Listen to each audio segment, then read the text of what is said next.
बिस्मिल्लाहिर्रहमानिर्रहीम। अस्सलाम वालेकुम काश्तकार भाइयों। इस वक्त जब मूंजी की फसल, जब धान की फसल ने जो है वो मुंजर बाहर निकाल ली है, सिट्टा बाहर निकल चुका है और आपने फंजीसाइड का स्प्रे नहीं किया, पोटाश का स्प्रे नहीं किया, अब आप ये पूछ रहे हैं कि क्या हम स्प्रे करें या ना करें, किस वक्त स्प्रे करें।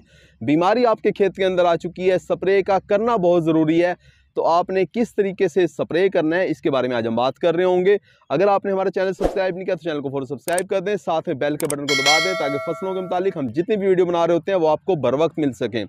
काश कभी जब आपकी फसल के अंदर सिट्टा बाहर निकलता है, 4-5 दिन के अंदर पूरे खेत के अंदर सिट्टे बाहर निकल आते हैं, उसके बाद सिट्टा बाहर निकलते ही जो पहला अमल होता है वो पोलिनेशन का अमल होता है, यानी कि सिट्टे के ऊपर बूर आता है, सिट्टे के अंदर दाने बनने का अमल शुरू हो जाता है। इस वक्त हम बिल्कुल स्प्रे रुकवा देते हैं। किसी भी किस्म की स्प्रे इस वक्त नहीं करनी चाहिए, क्योंकि अगर आप स्प्रे करेंगे पोटाश का पैदावार बढ़ाने के लिए, आप बूर का नुकसान कर देंगे, बूर झड़ जाएगा, दाने कम बनेंगे, फ़ायदा होने की बजाय उल्टा नुकसान होगा। इसी तरह से आप बीमारी से बचने के लिए फंजीसाइड का स्प्रे कर रहे होंगे, लेकिन बीमारी तो अभी आई नहीं है आपके खेत के अंदर।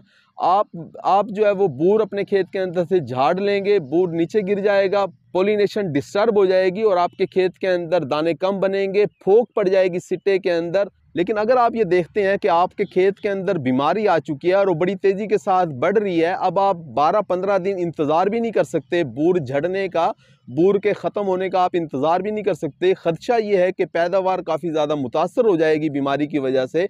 आपको फंजीसाइड का स्प्रे लाजमी करना है। तो फिर आपको चाहिए कि आप उस वक्त स्प्रे करें जिस वक्त पोलिनेशन का अमल कम से कम हो रहा होता है या नहीं हो रहा होता। पोलिनेशन का अमल जो शुरू होता है वो तकरीबन 9 बजे शुरू होता है और शाम 3-4 बजे तक रहता है। तो आपको चाहिए कि आप स्प्रे जो है वो अपनी सुबह 5-6-7 बजे तक मुकम्मल कर लें। सुबह के वक्त करें या फिर शाम के वक्त 5 बजे के बाद स्प्रे करें। उस वक्त अगर आप स्प्रे करेंगे अपने खेत के अंदर तो पोलिनेशन का अमल डिस्टर्ब नहीं होगा, बूर आपका नहीं झड़ेगा। लेकिन ये सिर्फ और सिर्फ मजबूरी की हालत में है। अगर आपकी फसल के ऊपर बीमारी नहीं है तो फिर आप बिल्कुल स्प्रे ना करें। इस वक्त धान के खेत को बिल्कुल डिस्टर्ब नहीं करना चाहिए।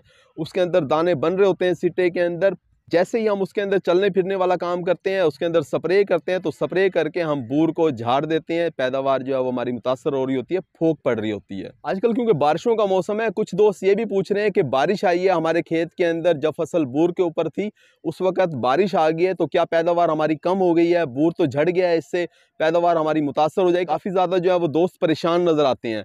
देखो भी, दाना जब खुलता है तो उसके अंदर से बूर निकलता है और उसके बाद फिर पोलिनेशन का अमल होता है। जिस वक्त बारिश हो रही होती है या नामुनासिब हालात हो, यानी कि गर्मी ज़्यादा हो, तो दाना क्या करता है वो खुलता ही नहीं है, यानी बूर बाहर निकलता ही नहीं है। तो काश कभी अगर आपके खेत के अंदर बारिश हुई है इन दिनों के अंदर, तब भी आपको परेशानी की ज़रूरत नहीं है, इससे पोलिनेशन डिस्टर्ब नहीं होती, आपकी पैदावार कम नहीं होगी। लेकिन अगर 3-4 दिन तक लगातार बारिश हो तो उससे फिर पोलिनेशन लाजमी डिस्टर्ब होती है, उससे फिर पैदावार आपकी कम हो रही होती है, फोक भी बढ़ रही होती है। उम्मीद है कि वीडियो आपको समझ आ गई होगी। अपना ख्याल रखिएगा। अल्लाह हाफिज़।